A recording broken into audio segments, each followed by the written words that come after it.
हमारे YouTube channel में आप सभी का स्वागत है। जो भी हमको इस वीडियो में देख रहे हैं सभी को हमारी तरफ से जय श्री कृष्णा। आज हम आपको एकादशी के व्रत की महिमा के बारे में बताएंगे, जैसे वो कैसे उत्पन्न हुई है, करने का क्या तरीका है, क्या विधि है, उस बारे में बताएंगे। तो आप हमसे जुड़े रहिए और अब एकादशी व्रत की कथा सुनिए। एकादशी के जया आदि भेद, नक्त व्रत का स्वरूप, उत्पन्ना एकादशी के प्रसंग में एकादशी की विधि और उत्पत्ति कथा और महिमा का वर्णन है। इसमें नारद जी ने पूछा, महादेव, महाद्वादशी यानी एकादशी का उत्तम व्रत कैसे होता है? हे सर्वेश्वर प्रभु, इस व्रत से कुछ भी फल प्राप्त होता है उसे बताने की कृपा कीजिए। महादेव जी ने कहा, हे ब्राह्मण, यह एकादशी महान पुण्य को देने वाली है। श्रेष्ठ मुनियों को भी इसका अनुष्ठान करना चाहिए। विशेष विशेष नक्षत्रों का योग होने पर यह तिथि जया, विजया, जयंती तथा पापनाशनी इन 4 नामों से विख्यात होती है। यह सभी पापों का नाश करने वाली है। इनका व्रत अवश्य करना चाहिए। तब शुक्ल पक्ष की एकादशी को पुनर्वसु नक्षत्र हो तो यह उत्तम तिथि जया कहलाती है। उसका व्रत करके मनुष्य निश्चय ही पाप से मुक्त हो जाता है। और जब शुक्ल पक्ष की द्वादशी को श्रवण नक्षत्र हो तो यह उत्तम तिथि विजया के नाम से विख्यात होती है। इसमें किया हुआ दान और ब्राह्मण भोजन सहस्त्र गुना फल देने वाला है तथा होम और उपवास हो तो सहस्त्र गुने से भी अधिक फल देता है। जब शुक्ल पक्ष की द्वादशी को रोहिणी नक्षत्र हो तो वह तिथि जयंती कहलाती है। वह सब पापों को हरने वाली है। उस तिथि को पूजित होने पर भगवान गोविंद निश्चय ही मनुष्य के सब पापों को धो डालते हैं। जब कभी शुक्ल पक्ष की द्वादशी को पुष्य नक्षत्र हो तो वह महापुण्यमयी पाप नाशनी तिथि कहलाती है। जो 1 वर्ष तक प्रतिदिन 1 प्रस्थ तिल दान करता है तथा केवल पाप नाशनी एकादशी को उपवास करता है, उन दोनों का पुण्य समान होता है। उस तिथि को पूजित होने पर संसार के स्वामी सर्वेश्वर श्री हरि संतुष्ट होते हैं तथा प्रत्यक्ष दर्शन भी देते हैं। उस दिन प्रत्येक पुण्य कर्म का अनंत फल माना गया है। सागर नंदन कुकुस्त, नहुस तथा राजा गादी ने उस तिथि को भगवान की आराधना की थी, जिससे भगवान ने उस पृथ्वी पर उन्हें सब कुछ दिया था। उस तिथि के सेवन से मनुष्य 7 जन्मों के कायिक, वाचिक और मानसिक पाप से मुक्त हो जाता है। इसमें तनिक भी संदेह नहीं है। पुष्य नक्षत्र से युक्त एकमात्र पाप नाशनी एकादशी का व्रत करके मनुष्य 1000 एकादशियों के व्रत का फल प्राप्त कर लेता है। उस दिन स्नान, दान, जप, होम, स्वाध्याय और देव पूजा आदि कुछ भी किया जाता है उसका अक्षय फल माना गया है। इसलिए प्रयत्नपूर्वक इसका व्रत करना चाहिए। जिस समय धर्मात्मा राजा युधिष्ठिर पंचम अश्वमेध यज्ञ का स्नान कर चुके, उस समय उन्होंने यदुवंशावंश भगवान श्री कृष्ण से इस प्रकार प्रश्न किया। युधिष्ठिर बोले, प्रभु, नक्त व्रत तथा एक भुक्त व्रत का पुण्य एवं फल क्या है? जनार्दन, यह सब मुझे बताइए। श्री भगवान ने कहा, हे कुंती नंदन, हेमंत ऋतु में जब परम कल्याण में मार्गशीर्ष मास आए तब उसके कृष्ण पक्ष की द्वादशी तिथि को उपवास करना चाहिए। उसकी विधि इस प्रकार है। दृढ़ता पूर्वक उत्तम व्रत का पालन करने वाला शुद्ध चित्त पुरुष दशमी को सदा एवं भुक्त रहे अथवा शौच संतोषादि नियमों के पालन पूर्वक नक्त व्रत के स्वरूप को जानकर उसके अनुसार 1 बार भोजन करे। दिन के 8वें भाग में जब सूर्य का तेज मंद पड़ जाता है उसे नक्त जानना चाहिए। रात को भोजन करना नक्त नहीं है। गृहस्थ के लिए तारों के दिखाई देने पर नक्त भोजन का विधान है और सन्यासी के लिए दिन के 8वें भाग में, क्योंकि उसके लिए रात में भोजन निषेध है। कुंती नंदन, दशमी की रात व्यतीत होने पर एकादशी को प्रातःकाल व्रत करने वाला पुरुष व्रत का नियम ग्रहण करे और सवेरे तथा मध्याह्न को पवित्रता के लिए स्नान करे। कुएं का स्नान निम्न श्रेणी का है। बावली में स्नान करना मध्यम, पोखरे में उत्तम तथा नदी में उससे भी उत्तम माना गया। जहाँ जल में खड़ा होने पर जल जंतुओं को पीड़ा होती है, वहाँ स्नान करने पर पाप और पुण्य बराबर होता है। यदि जल को छान कर शुद्ध कर ले तो घर पर भी स्नान करना उत्तम माना गया है। इसलिए हे पांडव श्रेष्ठ, घर पर उक्त विधि से स्नान करें। स्नान के पहले निम्नांकित मंत्र पढ़कर शरीर में मृत्तिका लगा लें। मंत्र है, अश्वक्रांते, रथक्रांते, विष्णुक्रांते, वसुंधरे, मृत्तिके हर में पापम यन्मया पूर्व संचितम। अर्थात वसुंधरे, तुम्हारे ऊपर अश्व और रथ चला करते हैं। भगवान विष्णु ने भी वामन अवतार धारण कर तुम्हें अपने पैरों से नापा था। मृत्तिके, मैंने पूर्व काल में जो पाप संचित किया है उस मेरे पाप को हर ले। व्रती पुरुष को चाहिए कि वे एक चित्त और दृढ़ संकल्प होकर क्रोध तथा लोभ का परित्याग करे। अत्यंत पाखंडी, मिथ्यावादी, ब्राह्मण निंदक, अगम्या स्त्री के साथ गमन करने वाले, अन्यान्य, दुराचारी, परधनहारी तथा पर स्त्रीगामी मनुष्यों से वार्तालाप न करें। भगवान केशव की पूजा करके उन्हें नैवेद्य भोग लगाए। घर में भक्ति युक्त मन से दीपक जलाकर रखे।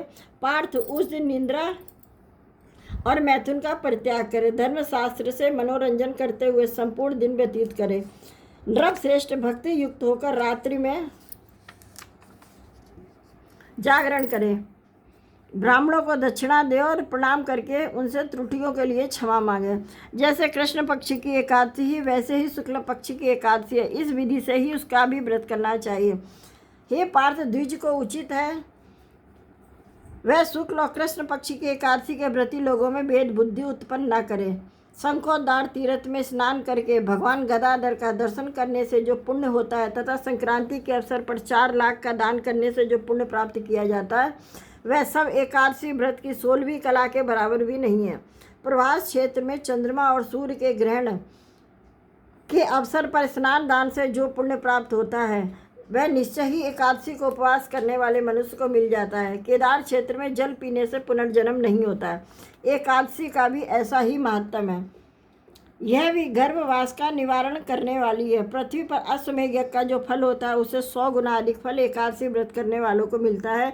जिसके घर में तपस्वी एवं श्रेष्ठ ब्राह्मण भोजन करते हैं, उसको जिस फल की प्राप्ति होती है वह एकादशी व्रत करने वालों को भी अवश्य मिलता है। वेदांगों के पारगामी ब्राह्मण विद्वान ब्राह्मण को सहस्त्र गोदान करने से जो पुण्य प्राप्त होता है, उससे 100 गुना पुण्य एकादशी व्रत करने वालों को होता है। इस प्रकार व्रती को यह पुण्य प्राप्त होता है जो देवताओं के लिए भी दुर्लभ है। रात्र को भोजन कर लेने पर उससे आधा पुण्य प्राप्त होता है तथा दिन में एक बार भोजन करने से देहधारियों को नक्त भोजन का आधा फल मिलता है। जीव जब तक भगवान विष्णु के प्रिय दिवस एकादशी को उपवास नहीं करता तभी तक तीर्थ, दान और नियम अपने महत्व की गर्जना करते। इसलिए पांडव श्रेष्ठ, तुम इस व्रत का अनुष्ठान करो। कुंती नंदन, यह गोपनीय एवं उत्तम व्रत है जिसका मैंने तुमसे वर्णन किया है। हजारों यज्ञों का अनुष्ठान भी एकादशी व्रत की तुलना नहीं कर सकता है। युधिष्ठिर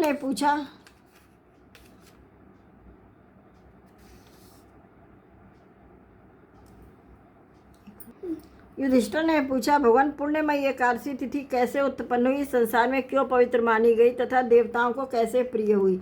श्री भगवान बोले, कुंती नंदन, प्राचीन समय की बात है। सतयुग में मुर नामक दानव रहता था। वह बड़ा ही अद्भुत, अत्यंत रौद्र तथा संपूर्ण देवताओं के लिए भयंकर था। उस काल रूपधारी दुरात्मा महाअसुर ने इंद्र को भी जीत लिया था। संपूर्ण देवता उससे परास्त होकर स्वर्ग से निकाले जा चुके थे और शंकित तथा भयभीत होकर पृथ्वी पर विचरा करते थे। एक दिन सब देवता महादेव जी के पास गए। वहाँ इंद्र ने भगवान शिव के आगे सारा हाल कह सुनाया।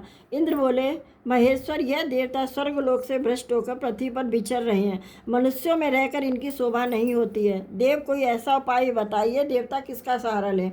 महादेव जी ने कहा, देवराज, जहाँ सबको शरण देने वाले, सबकी रक्षा में तत्पर रहने वाले जगत के स्वामी भगवान गरुड़ ध्वज विराजमान है, वहाँ जाओ, वे तुम लोगों की रक्षा करेंगे। भगवान श्री कृष्ण कहते हैं, युधिष्ठिर, महादेव जी की बात सुनकर परम बुद्धिमान देवराज इंद्र संपूर्ण देवताओं के साथ वहाँ गए।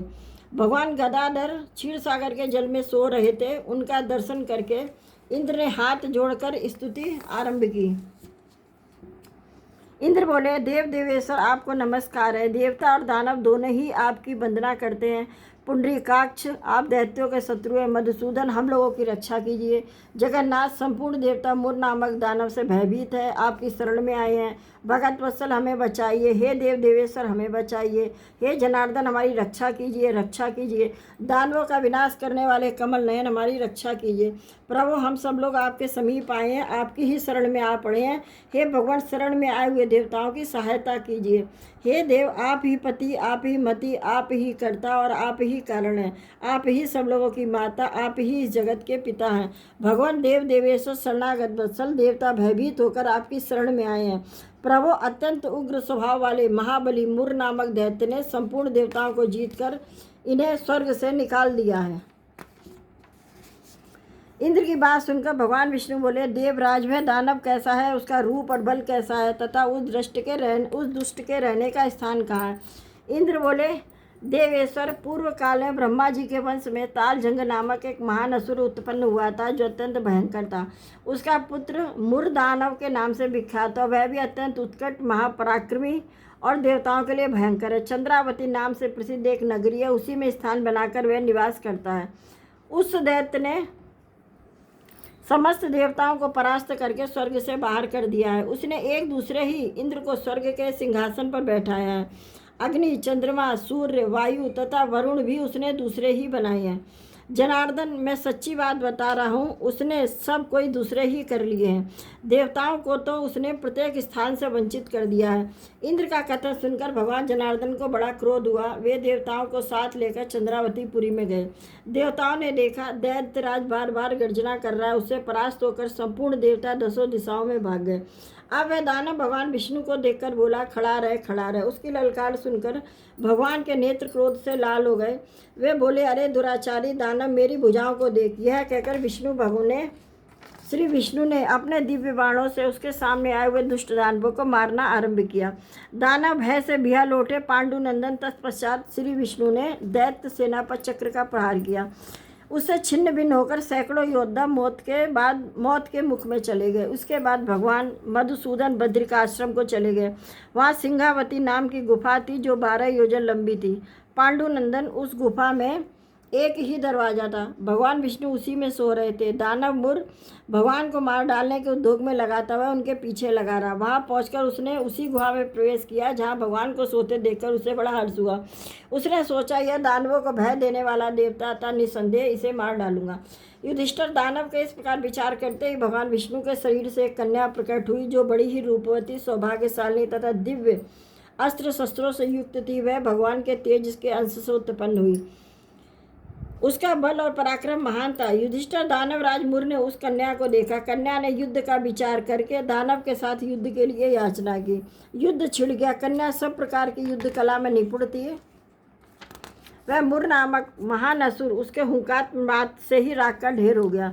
दानव के मारे जाने पर भगवान जाग उठे। उन्होंने दानव को धरती पर पड़ा देख पूछा, मेरा यह शत्रु अत्यंत उग्र और भयंकर था, किसने इसका वध किया? कन्या बोली, स्वामिन, आपके ही प्रसाद से मैंने इस महादैत्य का वध किया है। तब श्री भगवान ने कहा, कल्याणी, तुम्हारे इस कर्म से तीनों लोकों के मुनि और देवता आनंदित हुए। अतः तुम्हारे मन में जैसी रुचि हो उसके अनुसार मुझसे कोई वर मांगो। देव दुर्लभ होने पर भी मैं तुम्हें वर दूंगा, इसमें तनिक भी संदेह नहीं है। वह कन्या साक्षात एकादशी ही थी। उसने कहा, प्रभु, यदि आप प्रसन्न हैं तो मैं आपकी कृपा से सब तीर्थों में प्रधान, समस्त विघ्नों का नाश करने वाली, सब प्रकार की सिद्धि देने वाली देवी हूँ। जनार्दन, जो लोग आप में भक्ति रखते हुए मेरे दिन को उपवास करें उन्हें सब प्रकार की सिद्धि प्राप्त हो।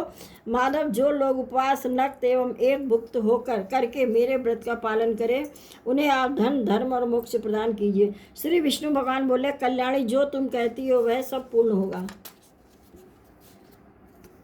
भगवान श्री कृष्ण कहते हैं, युधिष्ठिर, ऐसा वर पाकर महाव्रता एकादशी बहुत प्रसन्न हुई। दोनों पक्षों की एकादशी समान रूप से कल्याण करने वाली। इसे शुक्ल और कृष्ण पक्ष का भेद नहीं करना चाहिए। यदि उदय काल में थोड़ी सी एकादशी, मध्य में पूरी द्वादशी और अंत में किंचित भी त्रयोदशी हो तो वह त्रिस्पर्शा एकादशी कहलाती है और भगवान को बहुत ही प्रिय है। यदि त्रिस्पर्शा एकादशी को उपवास कर लिया जाए तो 1 सहस्त्र एकादशी व्रतों का फल होता है तथा उसी प्रकार द्वादशी में पारण करने पर सहस्त्र गुना फल माना गया है। अष्टमी, एकादशी, षष्ठी, तृतीया और चतुर्दशी ये यदि पूर्व तिथि से विरुद्ध हो तो इनमें व्रत नहीं करना चाहिए।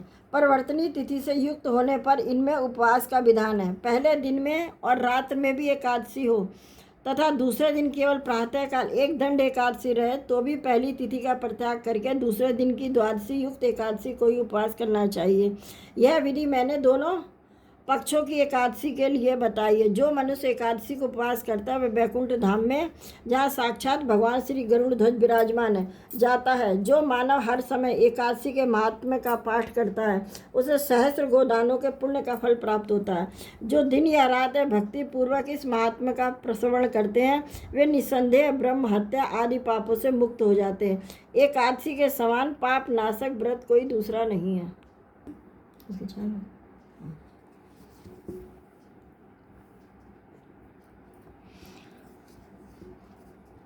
अभी जो हमने पढ़ी वो तो थी कथा।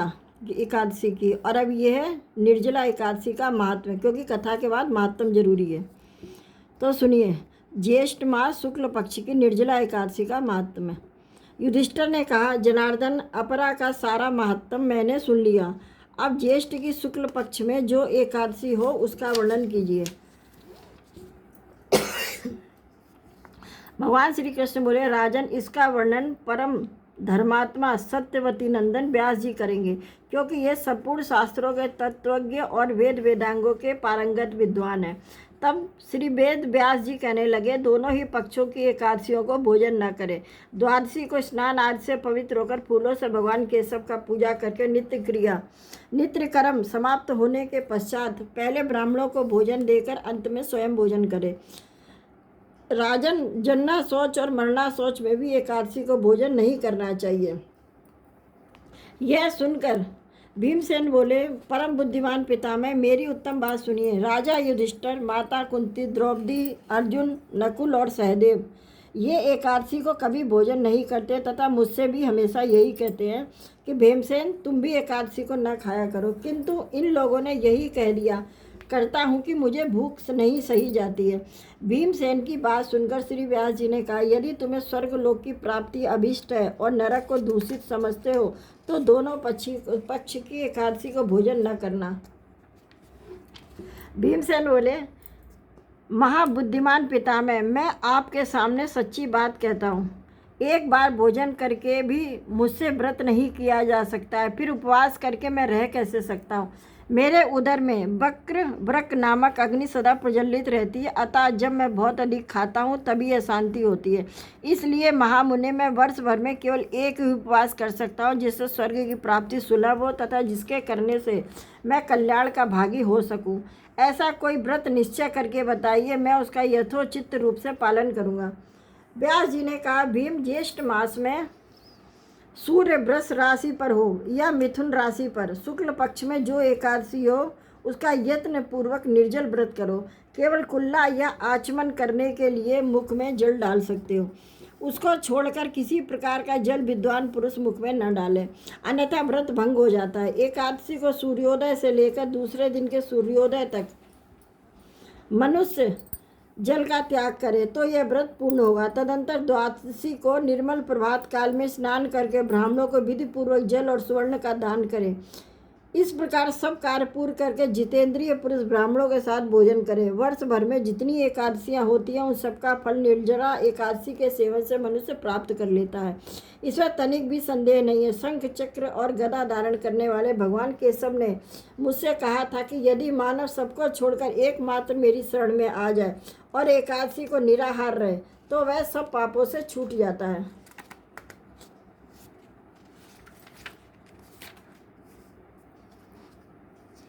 एकादशी व्रत करने वाले पुरुष के पास विशालकाय, विकराल आकृति और काले रंग वाले दंड पासधारी भयंकर यमदूत नहीं जाते हैं। अंतकाल में पीताम्बरधारी, सौम्य स्वभाव वाले, हाथ में सुदर्शन धारण करने वाले और मन के समान वेगशाली विष्णुदूत आकर इस वैष्णव पुरुष को भगवान विष्णु के धाम में ले जाते हैं।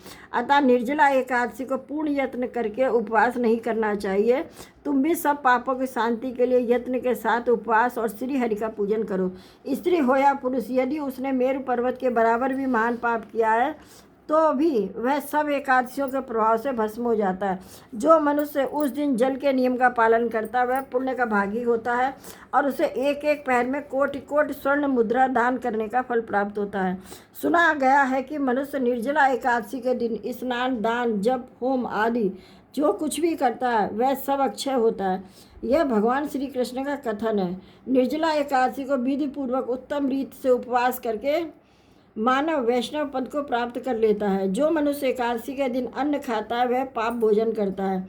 इस लोक में वह चांडाल के समान और मरने पर दुर्गति को प्राप्त होता है। जो ज्येष्ठ के शुक्ल पक्ष में एकादशी को उपवास करके दान देंगे वे परम पद को प्राप्त होंगे। जिन्होंने एकादशी को उपवास किया है वे ब्रह्म हत्यारे, शराबी, चोर तथा गुरुद्रोही होने पर भी सब पातकों से मुक्त हो जाते हैं। हे कुंती नंदन, निर्जला एकादशी के दिन श्रद्धालु स्त्री पुरुषों के लिए जो विशेष दान और कर्तव्य विहित है उसे सुनो। उस दिन जल में स्नान शयन करने वाले भगवान विष्णु का पूजन और जलमयी धेनु का दान करना चाहिए। अतः प्रत्यक्ष धेनु या धृतमयी धेनु का दान उचित है। पर्याप्त दक्षिणा और भांति भांति के मिष्ठान द्वारों यत्नपूर्वक ब्राह्मणों को संतुष्ट करना चाहिए। ऐसा करने से ब्राह्मण अवश्य संतुष्ट होते हैं और उनके संतुष्ट होने पर श्रीहरि मोक्ष प्रदान करते हैं। जिन्होंने सम दम और दान में प्रवृत्त हो श्री हरि की पूजा और रात्र में जागरण करते हुए इस निर्जला एकादशी का व्रत किया, उन्होंने अपने साथ बीती हुई 100 पीढ़ियों और आने वाली 100 पीढ़ियों को भगवान वासुदेव के परम धाम में पहुंचा दिया। निर्जला एकादशी के दिन अन्न, वस्त्र, गौ, जल, सैया, सुंदर आसन, कमंडल तथा छाता दान करना चाहिए। जो श्रेष्ठ एवं सुपात्र ब्राह्मण को जूता दान करता है वह सोने के विमान पर बैठकर स्वर्गलोक में प्रतिष्ठित होता है। जो इस एकादशी को महिमा को भक्तिपूर्वक सुनता तथा जो भक्तिपूर्वक उसका वर्णन करता है वे दोनों स्वर्गलोक में जाते हैं। चतुर्दशी युक्त अमावस्या को सूर्य ग्रहण के समय श्राद्ध करके मनुष्य जिस फल को प्राप्त करता है वही उसके श्रवण से भी प्राप्त होता है। पहले दंत धावन करके यह नियम लेना चाहिए कि मैं भगवान केशव की प्रसन्नता के लिए एकादशी को निराहार रहकर आचमन के सिवा दूसरे जल का भी त्याग करूँगा। द्वादशी को देव देवेश्वर भगवान विष्णु का पूजन करना चाहिए। गंध, धूप, पुष्प और सुंदर वस्त्र से विधि पूर्वक पूजन करके जल का घड़ा संकल्प करते हुए निम्नांकित मंत्र का उच्चारण करना चाहिए। देव देव ऋषिकेश संसारावर्ण अवतारक उद कुंभ प्रदाने नय माम परमाम गतिम, अर्थात संसार सागर से तारने वाले देव देव ऋषिकेश, इस जल के घड़े का दान करने से आप मुझे परम गति की प्राप्ति कराइए। भीमसेन ज्येष्ठ मास में शुक्ल पक्षी की जो शुभ एकादशी होती है उसे निर्जल व्रत करना चाहिए तथा उस दिन श्रेष्ठ ब्राह्मण को शक्कर के साथ घड़े का दान करना चाहिए। ऐसा करने से मनुष्य भगवान विष्णु के समीप पहुंचकर आनंद का अनुभव करता है। तत्पश्चात द्वादशी को ब्राह्मण भोजन कराने के बाद स्वयं भोजन करे। जो इस प्रकार पूर्ण रूप से पाप नाशनी एकादशी का व्रत करता है वह सब पापों से मुक्त हो अनामय पद को प्राप्त होता है। यह सुनकर भीमसेन ने इस शुभ एकादशी का व्रत आरंभ कर दिया। तब से यह लोक में पांडव द्वादशी के नाम से विख्यात हुई। तो ये था निर्जला 11 का महत्व।